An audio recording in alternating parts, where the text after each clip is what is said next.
This is Kim Meyer, host of Choose to Rise. Thanks for listening to the following broadcast on Public House Media.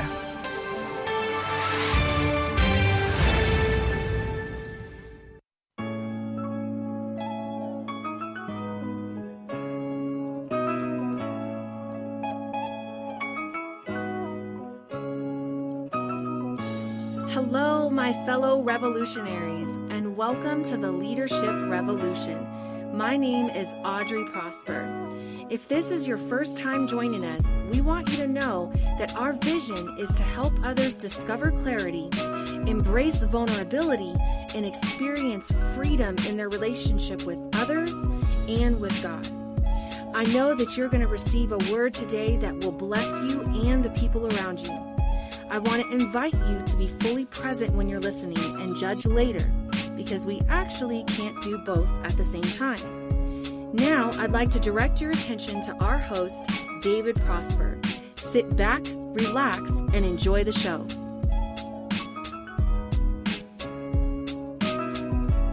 Hello, my friend. My name is David, and I'm the host of the Leadership Revolution. I get the privilege to serve you every other week as your guide. If this is your first time listening, I want to say welcome to the revolution, my friend. And if you're hearing this and thinking, oh no, this ain't for me, I really want to encourage you, because if you can influence someone's thinking or their behavior, you, my friend, are a leader. And to the rest of my revolutionaries, thank you for being creators, trailblazers, and innovators, because our world needs more people like y'all. And I'm excited. We're continuing this Reinventing Yourself series, and I have a special guest, Malik. It's our youngest son. We're going to learn about how he views leadership, how we can improve the school system, and more about who he is as an emerging leader. But before we begin, as I shuffle my papers, let's start in prayer. Dear Dad, I want to thank you for the opportunity to use the gift of speech. Let my words be seeds of inspiration to awaken the places where you want your people to live their best life. I don't know who will be listening or who's listening right now, but I pray that the sound of my voice, they receive health, healing, favor, provision, and protection over them. I pray that they would have a receptive heart and an open mind. In Jesus' mighty name, A to the man. So let's get this thing started. Malik, are you ready to get this thing started? Yes, I am. All right, okay. You sound a little nervous out there. I need you to get a little bit more excited right now. This is the Leadership Revolution. All right, so let's just jump right into it. So tell us about yourself. Who is Malik, and where did you grow up? Well, I was born and raised in Tampa Bay, Florida, and we recently just moved when I was 10. When you were 10? Okay. And how old? And you're still 10 right now? No, I'm 11 years old. 11 years old? December 25th of 2019. Okay, all right. And now, where you're currently living in Colorado Springs, I remember you saying we just moved here. How are you liking Colorado Springs? It's absolutely amazing. It's not a giant oven, but it's not a freezer. It's the best weather that I've seen in my life. Best weather you've seen in your life. Okay, so now you said it's not an oven like Florida, but it's not a freezer. So right now, I'm pretty sure we're in winter. So you're telling me you're not cold right now? Well, not at this moment, but outside, stand out there for just 5 minutes, it's pretty cold. You're gonna freeze. Yeah, that is true. And just like in Florida, if you stand out there too long, you're gonna sweat. All right. And I'm just curious, right? We often talk about what we believe, and our belief drives what we do, how we do it, and it drives our future. What is your spiritual belief, and what do you believe to be true? Well, I believe that Jesus Christ died for our sins. He died on the cross, and God sent him down to earth. And I believe that everyone has a purpose to help rebuild the kingdom. Wow, that was not scripted at all. He said that all from the top, so that is impressive. Now, you talked about belief. You talked a little bit about moving here from Florida. I want to jump back into how was the experience when you were moving from Florida, something that, a place that you grew up, to a new place that you were completely unfamiliar with? Well, it felt really awkward, and I didn't feel like I was going to have a comfortable time. I didn't really want to move because I had so many friends and all my family. But we moved. The trip was horrendous, but we finally made it. And it's been amazing ever since. All right, you said the trip was horrendous. Talk to me about that. Well, just stopping barely to pee, just having like not a lot of food, snack on everything.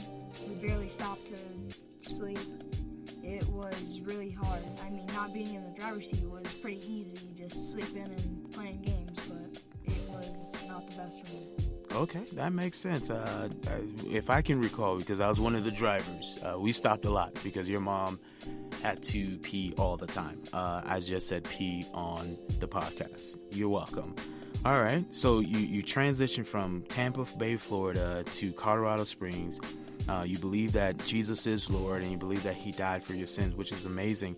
Now, Jesus was one of the leaders that we model after this entire show from, and he led 12 people, and now according to Rick Warren and Lead Like Jesus, he has 2.1 billion followers. That's more people on Instagram, Facebook, whatever you name it. He has more followers. Now, perfect leadership, like what is your idea, Malik, of perfect leadership, and what does that look like? Well, I think Jesus was the most perfect leader we've ever had, and he used servant leadership by washing his disciples' feet for them, but also leading them in the right path. Okay. He is the perfect model of leadership, and we strive to be like him. He has a little bit of an advantage because he was both God and man, so he had a little bit more deity than we do. Now, so if Jesus is the example, what is not the example to be like a perfect leader or a great leader? Well, being really fear-based and a lot of yelling, militant leadership, not really trying to help them, but more trying to just direct them really forcefully, like pushing instead of guiding. You said something that's powerful. Pushing instead of guiding. So if a leader is pushing someone, what are they doing? Well, they're like, this thing at this time. For an example, at work, you need to complete this final blog post at this time, or else you're getting fired. It's just no chance to do anything, and you're just gone and out. Okay, so essentially, it's the highway. Is this way or the highway? It's my way or the highway type of leadership. That's what I'm hearing. And what would a guiding leader do if they had that same employee who had a blog assigned to them? Now, the fear-based leader leaves the room, and now this guiding leader steps in the room. How would a guiding leader lead them to do their work effectively? Well, for an example I can give them, if you were that guiding leader, you would try and help them. You need a bottle of water, I can go get you a bottle of water. You need a bag of chips, you need something to snack on. You help them instead of just not helping them at all and just being super rude. Okay, so you're talking about meeting a tangible need. So you're meeting a need. Okay, I know you have this work done, but do you need a glass of water? Because you're thinking about not just what they can do, but who they are and what they need. So that's important. Now, how have you seen, if you've seen both of these styles of leadership in the school system? Because, you're in elementary, going to middle school. How have you seen fear-based leadership in the school system so far? Well, there was something at my most recent school, before I switched to homeschool. It was something called the clip chart, and this is all throughout elementary, you have this. But this is the worst I've seen it. So there was the highest point of the clip chart where all the good behavioral kids were, and then there was the lowest point where all the quote-unquote bad kids were. And it really just felt like labeling, and it was always, you get on pink, which was the highest color, you get a piece of candy. You get on red, which was the lowest, you have to get called your parents and you have to stay after school. And it wasn't really fair to the kids who just couldn't do it. And I think if those teachers could help them and guide them into the right path, then they wouldn't always be on red. They would be on pink and purple. So you talked about the clip chart and talked about how if you either clip up, clip down, you get either rewarded or you get punished. Now, at the time that you were there, did you ever clip down? Yes, that's actually the first time in elementary school that I've clipped down, and I almost got to the lowest point, but I didn't. I clipped back up, but it was really, even I felt disappointed in myself, and it was one of the worst feelings that I felt. So you've clipped down and you felt that disappointment, and was there anything that encouraged you to clip up outside of not clipping down? No, it was really just the piece of candy and then not being bad. But so the fear of not being labeled bad was the driving force that kept you trying not to be bad, so you clipped up, essentially. So it wasn't a positive motivation, it was a negative consequence. Is either you clip down and you consider bad, or you clip up and you're not considered bad, and we give you a piece of candy. Interesting. Now, if you could change anything about our current school system, what would it be? Well, would this be one thing, or it could be multiple amount? You can talk as much as you want. We have minimum of 30 minutes, so then I would try and help the teachers get their style of leadership on point, and try and help them understand that the students need to be guided, because not all kids are the best students. Some kids don't know how to learn, so they need to be guided, they need to be helped. But you can't always just help someone, because if you teach a man how to fish, he eats forever. But if you just give a man a fish, he only eats for that day. So you have to teach them how He's to do 11 years old. He's saying this. Continue. You have to teach them how to do it, and then if they need help along the way, you can help them. You can pick up their fallen water bottle that they might have dropped. If they spill water, don't get mad at them. Just grab a towel out of the closet and hand it to them. Help them. You said something that's powerful. You said help them, and if they spill something, don't yell at them. And Rick Warren teaches, don't be demanding, but be understanding. So I think those steps that you just shared, as far as guiding the students and teaching them how to learn versus just telling them what to do and giving them the fish, metaphorically, will set them up in such a better trajectory for their future. Now, I'm just curious, just out of curiosity, and it's one of the questions too. Do you have a leadership hero or a role model that you look up to?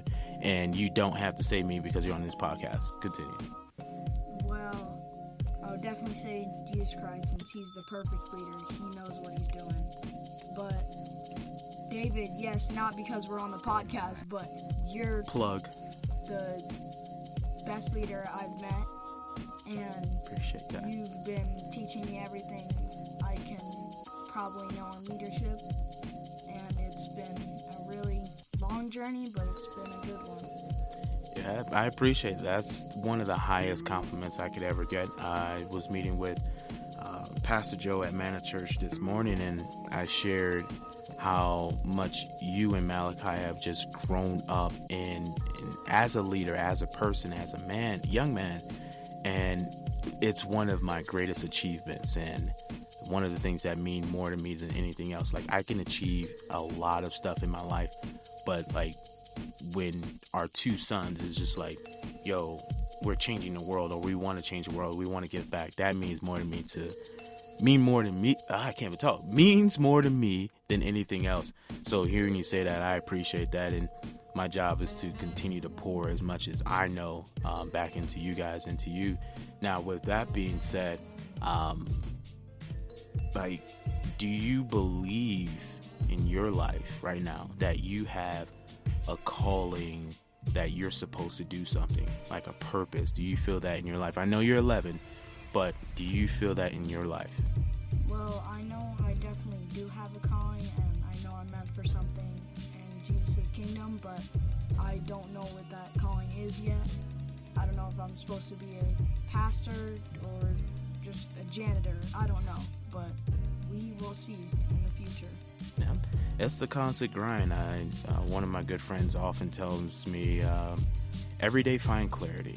Every day find clarity. So take that one step, and you're definitely on your way. It's only a matter of time as you continue to grow and develop and become, like we say at the house, you continue to be iconic. You're going to figure it out. So what are you doing right now as a young emerging leader to grow as a leader right now? Well, I've been trying to be a servant leader. I've been helping around the house. If the ironing board's full of stuff that needs to be thrown in the trash, I try to help. I try to do my part. And it's probably like 16 times a day that I hear, Malik, I need my computer charger. Okay, it's Mom, it's right next to you. I need my computer. It's really tedious, but it's helping. And it's one of the best things you can do for people. Yep, service. It's easy to say, it's easy to learn, but it's challenging to do.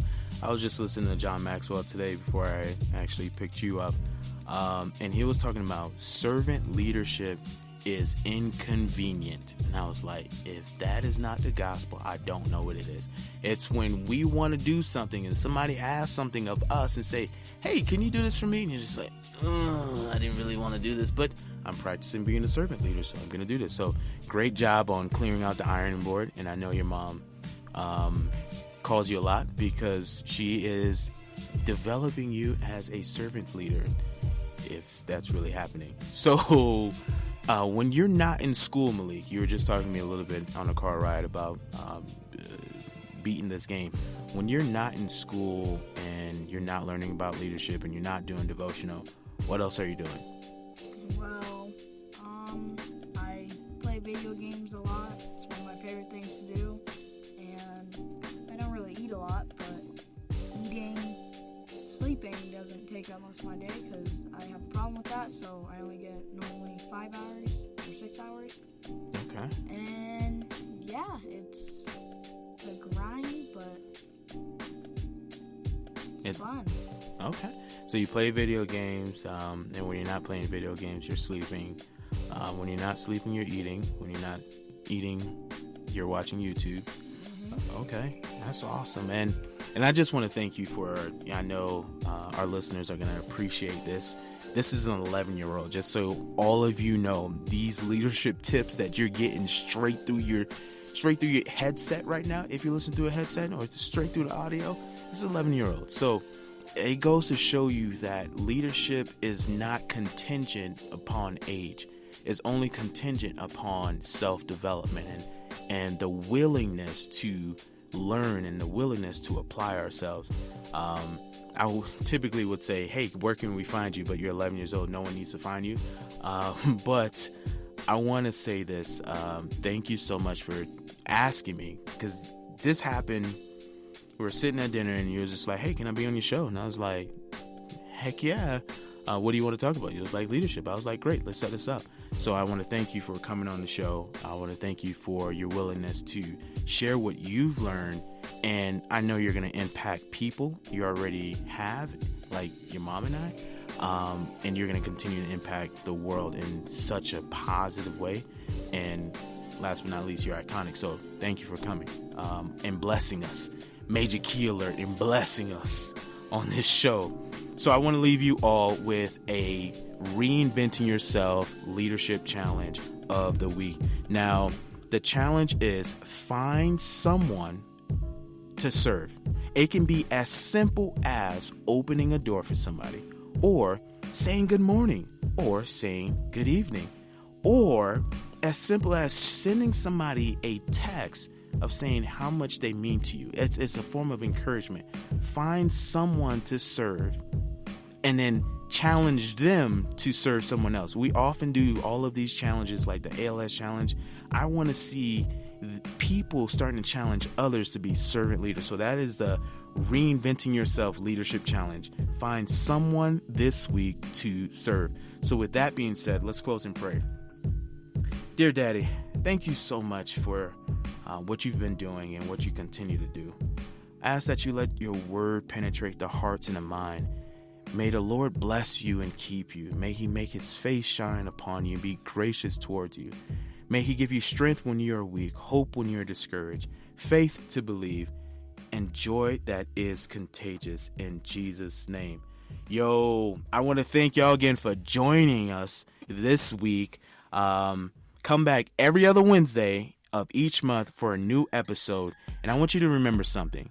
If we as leaders are to set ourselves apart, we must start by leading through love, which always comes from the heart. Thank you so much. Thank you for listening today. We hope you are blessed. To share your leadership experience, you can text us directly at 414-552-9598. Again, 414-552-9598. And don't forget to subscribe to enjoy more messages just like this one. On behalf of Shepherd Revolution, we look forward to connecting with you every other Wednesday. Now go and revolutionize the way you lead.